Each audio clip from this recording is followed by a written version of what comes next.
Hi dears, എല്ലാവർക്കും സുഖമാണല്ലോ. ഇന്നത്തെ എൻ്റെ റെസിപ്പി ഒരു പാൽവാഴയ്ക്കയാണ്. അതായത് മലബാർ സ്റ്റൈലിലൊക്കെ ഉള്ളൊരു പാൽവാഴയ്ക്ക നമ്മൾ നോമ്പ് തുറക്കാനൊക്കെ പറ്റിയ ഒരു ഐറ്റമാണ്. അപ്പോൾ എൻ്റെ വീഡിയോ ഇഷ്ടപ്പെട്ട് കഴിഞ്ഞാൽ ഒന്ന് ലൈക്ക് ചെയ്യണേ. പിന്നെ ആദ്യമായിട്ട് കാണുന്നവരൊന്ന് സബ്സ്ക്രൈബ് ചെയ്യുക. അപ്പോൾ അതിനായിട്ട് നമ്മളൊരു 50 ഗ്രാം സാബൂനരി അല്ലെങ്കിൽ ചവ്വരി എടുത്തിട്ടുണ്ട്. 250 ml പാൽ, 2 പഴം, നന്നായി പഴുത്ത പഴം തന്നെ എടുക്കുക. ആ പാലിലേക്ക് ഒരു 50 ml വെള്ളം കൂടെ ചേർത്ത് നമ്മളതൊന്ന് ചൂടാക്കി വെക്കുക സെപ്പറേറ്റ് ആയിട്ട്. അപ്പോൾ ഒരു 300 ml ആയി. ഇനി നമ്മൾ ആ നേന്ത്രപ്പഴം ഇതേപോലെ കട്ട് ചെയ്യുക. ഈ പീസായിട്ട് നമ്മൾക്ക് റൗണ്ട് പീസായിട്ട് വേണമെങ്കിലും കട്ട് ചെയ്യാം. ഇപ്പോൾ നമ്മൾ ആ ചവരിയിലേക്ക് കുറച്ച് വെള്ളം ഒഴിച്ചതൊന്ന് കഴുകിയെടുക്കുന്നുണ്ട്. ഈ സമയം നമ്മൾ ഒരടുപ്പത്ത് ഒരു 200 ml വെള്ളം വെച്ചിട്ടുണ്ട്. അത് തിളച്ച് വരുന്ന സമയത്ത് ഈ ചവരി വെള്ളത്തിൽ നിന്ന് നമ്മളതിലേക്ക് കഴുകിയതിലേക്ക് ഇടുക. ജസ്റ്റ് ഒന്നിങ്ങനെ കഴുകിയിട്ട് കൊടുത്താൽ മതി. ചവരി ഇട്ടതിന് ശേഷം നല്ലതുപോലെ ഇളക്കി കൊടുക്കണം. ഒന്ന് ലോ ടു മീഡിയം ഫ്ലെയിമിൽ വെക്കുക. അപ്പോൾ വെള്ളം ചൂടായതിന് ശേഷം മാത്രം ഇടാവൂ. അത് വേകുമ്പോഴേക്കും നമ്മൾക്ക് ഒരു 1.5 സ്പൂൺ നെയ്യ് ഒരു ഫ്രൈ പാനിൽ ഒഴിച്ചു. തീ ലോ ഫ്ലെയിമിലിട്ട് ഒന്ന് ചൂടാകുന്ന സമയത്ത് ആ കട്ട് ചെയ്ത പഴം ഒന്ന് ആ നെയ്യിലിട്ട് ഒന്ന് വാട്ടിയെടുക്കുക. അപ്പം നല്ലൊരു ടേസ്റ്റ് ആയിരിക്കും. നല്ലൊരു ഹെൽത്തി, നല്ലൊരു ടേസ്റ്റിയുമായ ഒരു ഐറ്റമാണ്. അപ്പോൾ മലബാർ സൈഡിലൊക്കെ ഇത് പാൽവാഴയ്ക്ക എന്നാണ് പറയുക. അപ്പോൾ അതാ ഇതേമാതിരി ആവുന്ന സമയത്ത് ആ പഴം വഴറ്റിയത് നമ്മളൊരു വേറെ പാത്രത്തിലേക്ക് മാറ്റി കൊടുത്തു. ഇതേപോലെ ആയിക്കണേ. ഇപ്പോൾ നമ്മളെ ചവ്വരി ഇതേപോലെയാണ്.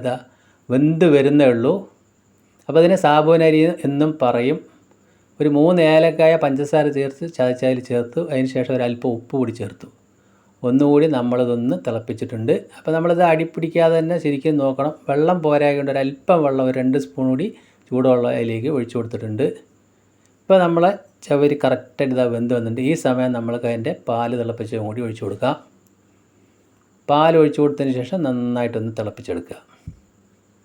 അപ്പോൾ നോമ്പിൻ്റെ ക്ഷീണവും ദാഹവും എല്ലാം മാറാൻ നല്ലൊരു അടിപൊളി ഐറ്റമാണ്. കുട്ടികൾക്ക് നന്നായിട്ട് ഇഷ്ടപ്പെടും. നോമ്പിന് മാത്രമല്ല ഏത് സമയത്തും നമ്മൾക്കിത് കഴിക്കാൻ പറ്റുന്ന ഒരു അടിപൊളി ഐറ്റം. ഇനി അതിലേക്ക് ഒരു 5 സ്പൂണ് പഞ്ചസാര ഞാൻ ചേർത്ത് കൊടുത്തിട്ടുണ്ട്. അപ്പോൾ ഒരുപാട് മധുരമൊന്നും വേണ്ട, കറക്റ്റ് പാകത്തിന് മധുരം, ഒരല്പം ഉപ്പ് രസം കൂടിയാണ്, നല്ല രസമാണ്. അപ്പോൾ ഇതേപോലെ ഒന്ന് തിളച്ച് വരട്ടെ. അപ്പോൾ ഇതേപോലെ ഒന്ന് തിളച്ച് വരുന്ന സമയത്ത് നമ്മൾ അതിലേക്ക് കട്ട് ചെയ്ത് വെച്ചിരിക്കുന്ന പഴം, അതായത് നെയ്യിൽ വഴറ്റി വെച്ചിരിക്കുന്ന പഴം ചേർത്ത് കൊടുക്കാം. പഴം ചേർത്ത് നമ്മൾക്ക് ഒരുപാട് അങ്ങോട്ട് തിളപ്പിക്കേണ്ട. നമുക്ക് വീഡിയോയിൽ കാണുമ്പോൾ തന്നെ അറിയാം ആ പാലും എല്ലാം തിളച്ച് നല്ല സെറ്റായിട്ടുണ്ട്. ഈ സമയത്ത് നമ്മളതിൻ്റെ ഫ്ലെയിം ഓഫാക്കി കൊടുക്കുകയാണ്. പഴം നല്ല വെന്ത പഴമുള്ള ചൂട് പാലിൽ നമ്മളൊരു 5 മിനിറ്റ് അത് അങ്ങനെ തന്നെ അടച്ച് വെക്കണം.